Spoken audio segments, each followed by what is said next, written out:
Hi Virgo, kamusta? Welcome back to Pinay Angel Tarot. This is your bonus reading ngayong buwan ng May. And general love reading, although maaaring may mensahe din sa career mo. Tingnan natin ang energies connected sa'yo ngayon. So, nasa bonus reading na si Virgo kasi bumabawi ako sa inyo, guys. Anyway, ready ko lang yung mga cards nyo. Kumusta na kayo? Comment present para alam kung nanonood kayo. So, general reading, pero pag nag-resonate, comment nyo para alam ko.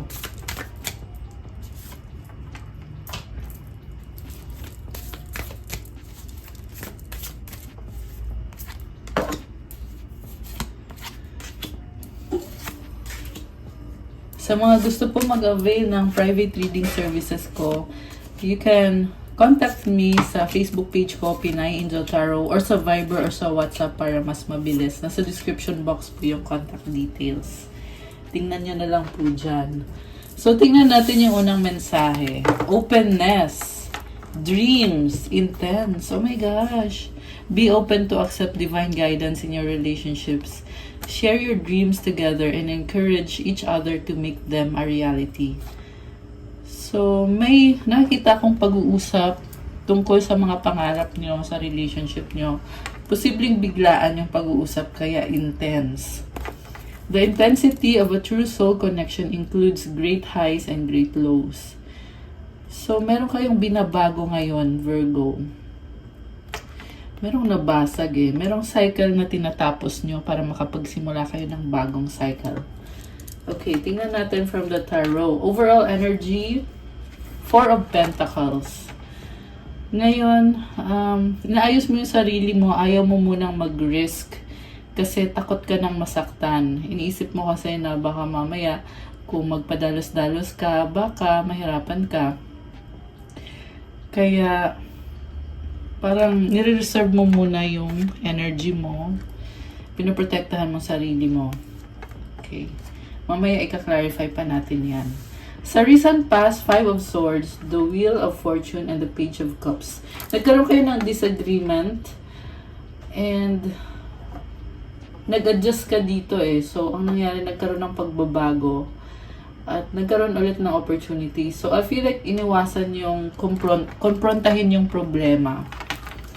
Okay, so ito yung mga cards mo. Papakita ko. Kasi nagbago yung sitwasyon. So, nag-adjust ka and merong bagong opportunity na nagbukas. And posible itong opportunity is something na hindi mo in-expect. Sa current energies mo, the Star, Knight of Swords, and the 6 of Pentacles. Wow! So, itong the Star, ito yung manifestation mo. Makukuha mo or nangyayari na ngayon. And ini-enjoy mo yung life mo. Malakas kang mag-manifest.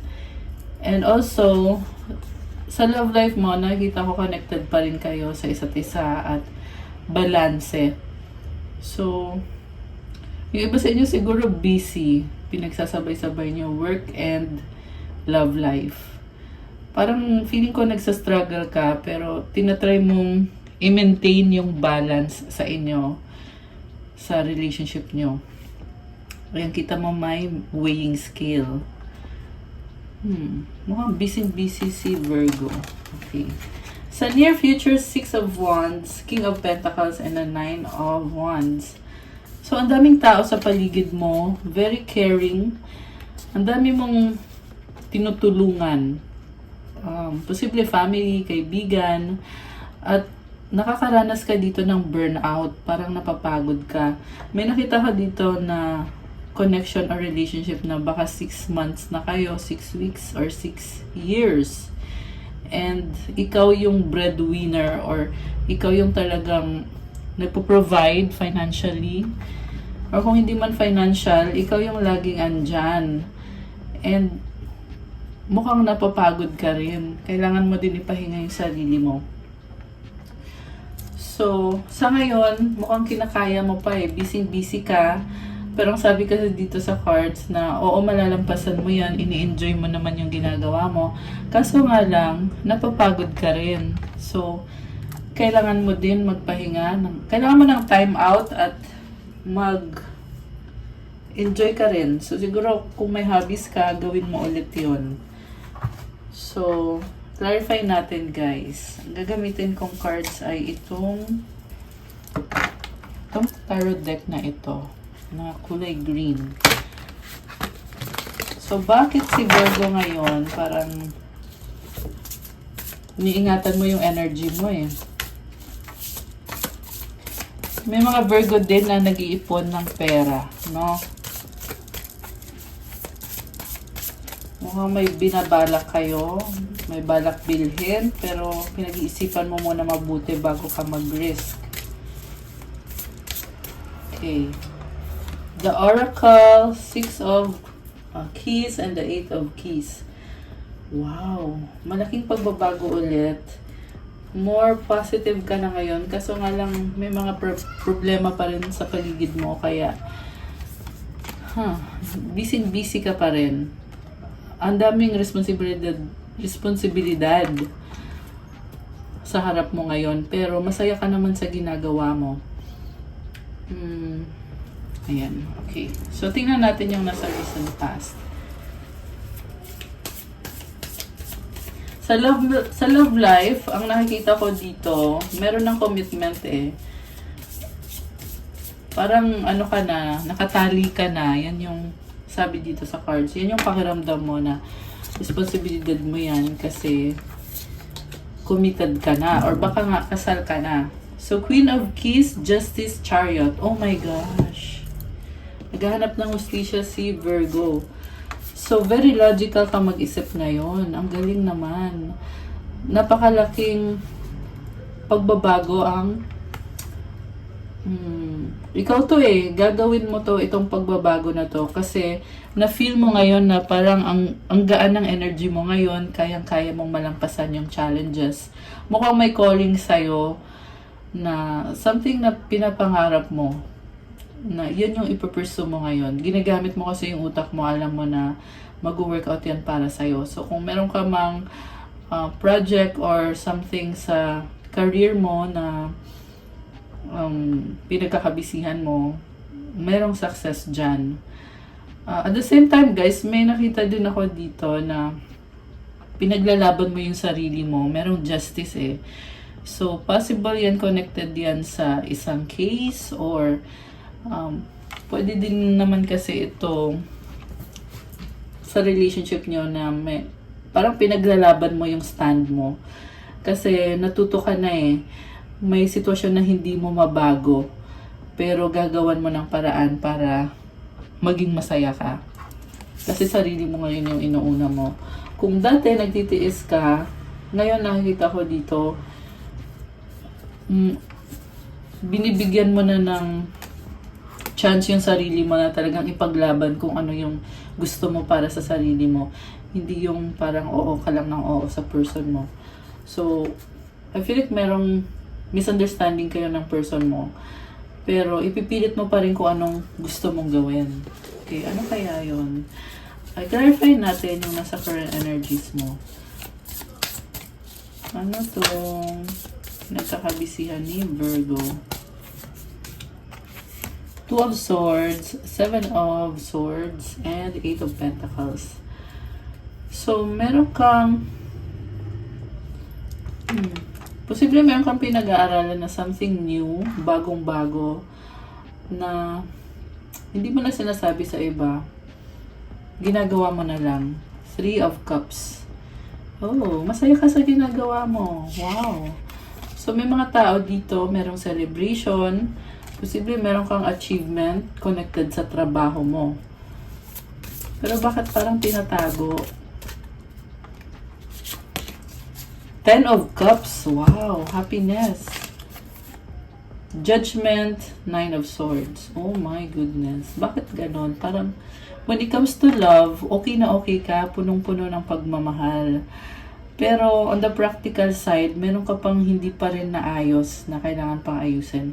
Connected sa family, connected sa pagbabago. And, may kang person dito na masaya ka sa kanya, oo, tanggap mo siya. Para sinasabi dito na, sige, mag-a-adjust ako ulit. ikaw pala. Mag-a-adjust ulit si Virgo kasi nga, mahal mo siya eh. So, nagtitiis ka ulit.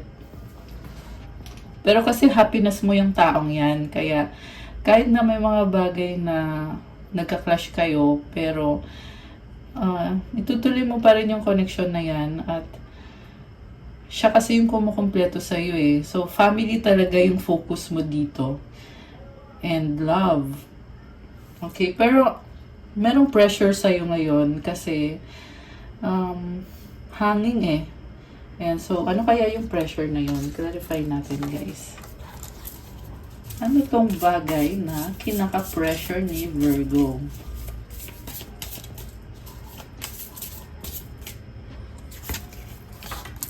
Eight of Wands. Communication or travel. Prince of Candles. Prince of Keys. Oh, bago yung energy mo dito. Oh. So, alam mo sa totoo lang, maraming pagbabagong nangyayari. Kaya, kahit hindi mo man nakukuha ngayon kung ano tong goal mo, umuusad naman. Yan ang sabi dito. And may bagong energies. Posible makakatanggap ka ng mensahe, merong pag-uusap na nakikita ko dito. Posible din na marami kang kausap ngayon, kaya lumabas ito. Yung iba naman ay magta-travel. Queen of Talismans, the Seeker. Wow! Oh my gosh, ang ganda.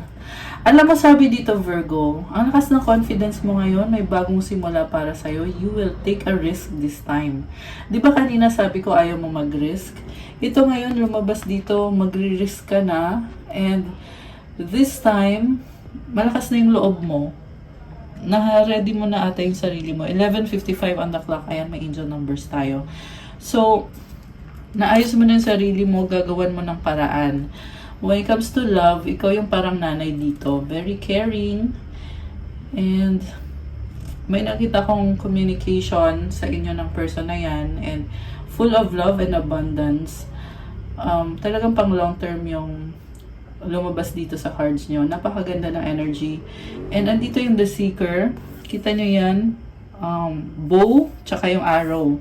Ang kahulugan kasi ng bow and arrow, long term yung target mo eh. So, ibig sabihin, hindi lang yan temporary na date-date lang or enjoy-enjoy. Talagang iniisip mo na yung future, yung ikakabuti ninyo, at nag-enjoy ka sa ginagawa mo. Napakaganda ng energies na ito. So, ayan, pusuan nyo na.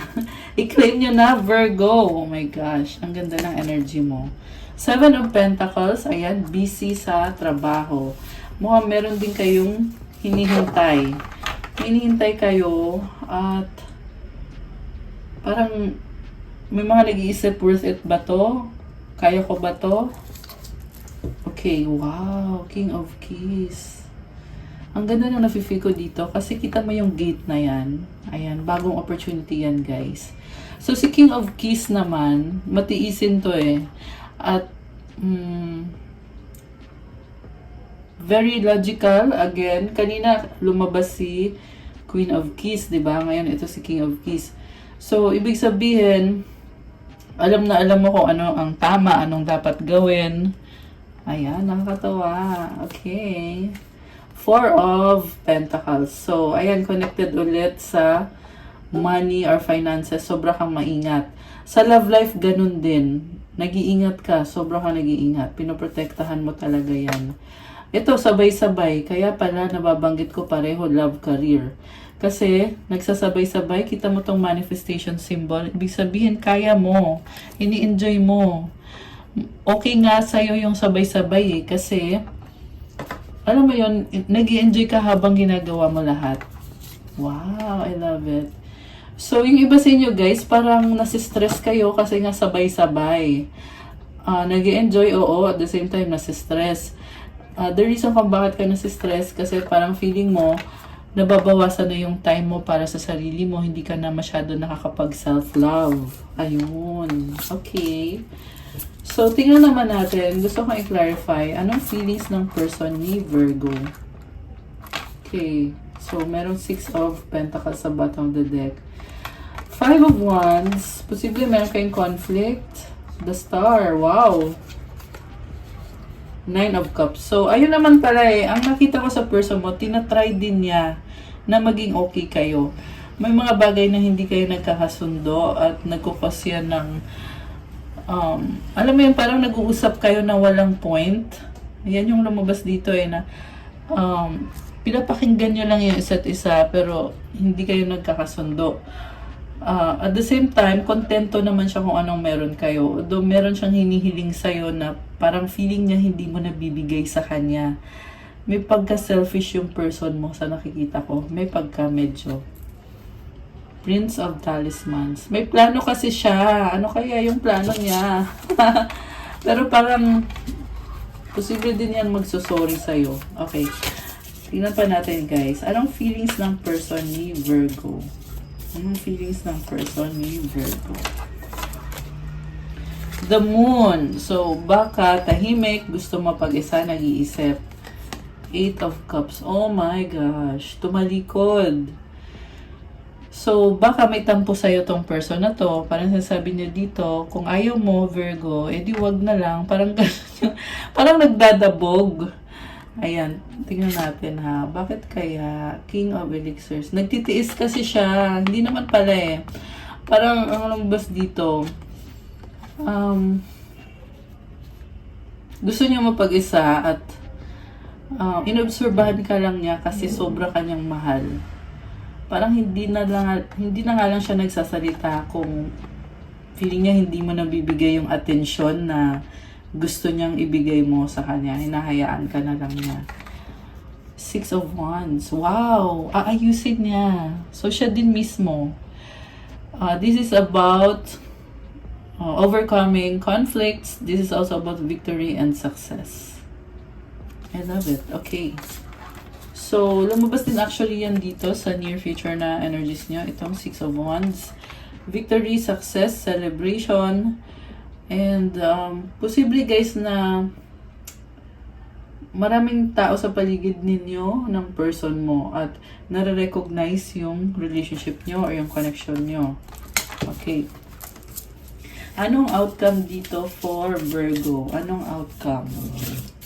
Anong outcome? Teka, may gustong lumabas na cards.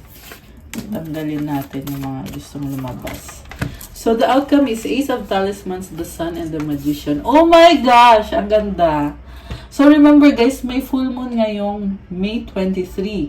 So, kasabay ng full moon na yan, lalong nagiging intense yung energy para sa manifestations ninyo. Kaya, nagsabay-sabay, di ba? And ang sabi dito, malaking upgrade, pagbabago na minamanifest mo, mag-workout naman.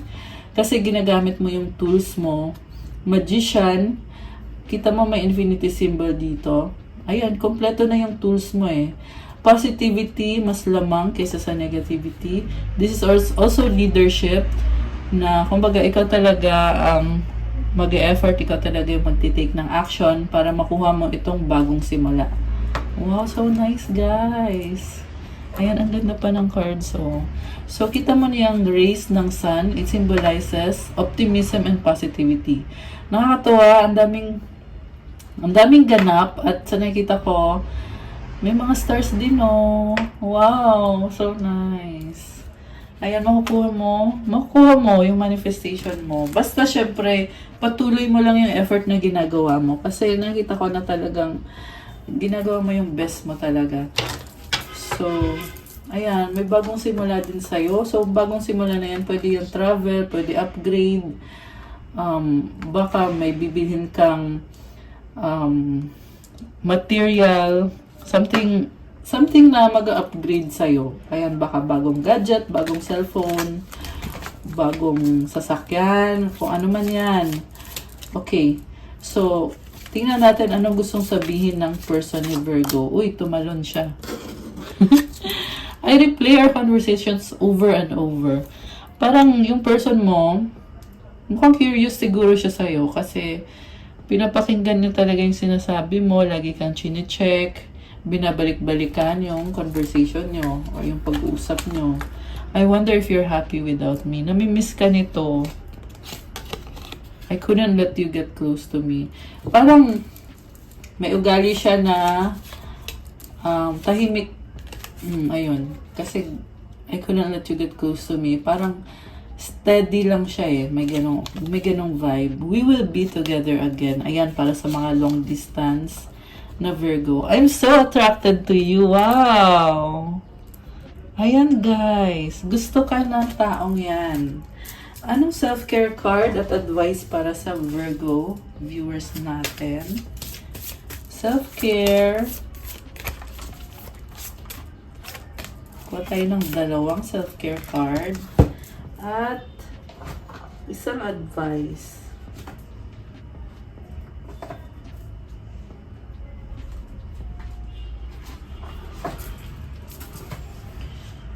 Kuha na din kita ng moon card.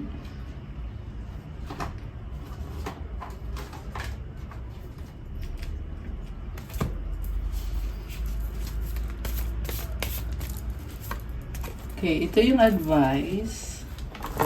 Moon card mo. So, remember na mag-like po tayo sa video and comment nyo na rin kung nagustuhan nyo ba, kung nag-resonate ba. So, ang self-care card mo, intuition. Wow, spot on ngayon ang intuition mo. So, kapag nagkakaroon ka ng time para mag-isip-isip, mag-relax, yan yung self-care mo. Kasi ginagamit mo yung intuition mo at gabay mo kasi yan eh. Para sa next na mga steps na gagawin mo. Kasi, ayan yung mga stars, manifestation yan. Nagbubukas yung third eye mo. Ibig sabihin, pag nagbukas yung third eye, nagiging malakas yung gut feeling mo or yung intuition. Music, wow. Siguro mahilig sa music si Virgo or baka ngayon in-enjoy mo yung pakikinig ng music. Or baka nga talagang musician ka. Travel, oh my gosh. Let every aspect of this trip unfold in harmony. May divine order arrange and handle every detail. I'll be guided easily and follow the leads as they are shown.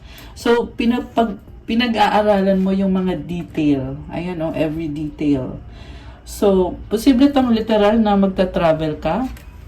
Or, pwede din yung journey. Something new na nangyayari ngayon sa buhay mo. Oh my gosh, 222 on the clock. Ayan, 2222. I love it. May angel numbers kayo, guys. So, may harmony, may order. And ipapakita daw sa'yo kung anong dapat mong gawin sa mga susunod na hakbang mo. Ayan, iga-guide ka. Ang moon card mo naman, wow, luck is on your side, new moon in Sagittarius. Nakakatawa, actually, full moon in Sagittarius ngayong May 23. At ang lumabas naman dito, new moon, pero Sagittarius din siya. So, ang Sagittarius energy is very optimistic. Also, aside sa optimistic, pang long term yung goal nyo talaga eh. Ito na naman yung bow tsaka yung arrow. Bagong simula to para sa'yo. Ayan, Virgo. I love it! Ayan. Okay, guys. That's what I have for you para sa iyong May Kapalaran, Virgo. Thank you for watching.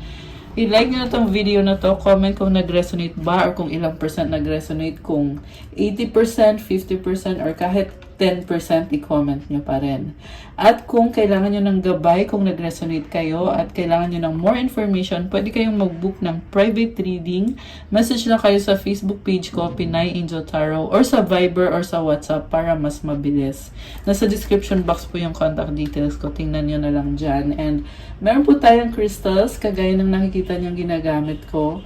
Kasi maraming nagtatanong lagi kung ano yung mga crystals na yan. Kaya meron po tayong crystal shop sa Instagram. Tingnan nyo na lang po yung page ko. Nakalagay din po sa description box yung link. And make sure na gamitin nyo yung link kasi marami pong mga scammers na kumukopya sa account natin. Kaya dito lang po kayo mag-click sa ilalim ng video na to. And yung mga crystals ay marami at iba-iba. Meron na yung meron na yung specific na prayer at specific intentions para sa'yo mismo. Meron tayong crystal na pang-attract ng love, money, wealth, prosperity, and abundance. Siyempre for protection, mental clarity, for study, for motivation and focus. At marami pang iba, guys. Anti-stress and calming. Ayun, siyempre, yan yung pinaka-importante. Ayan. Thank you, Virgo. Have a good day. God bless you all. Stay safe. I'll see you again soon. And God bless. Bye!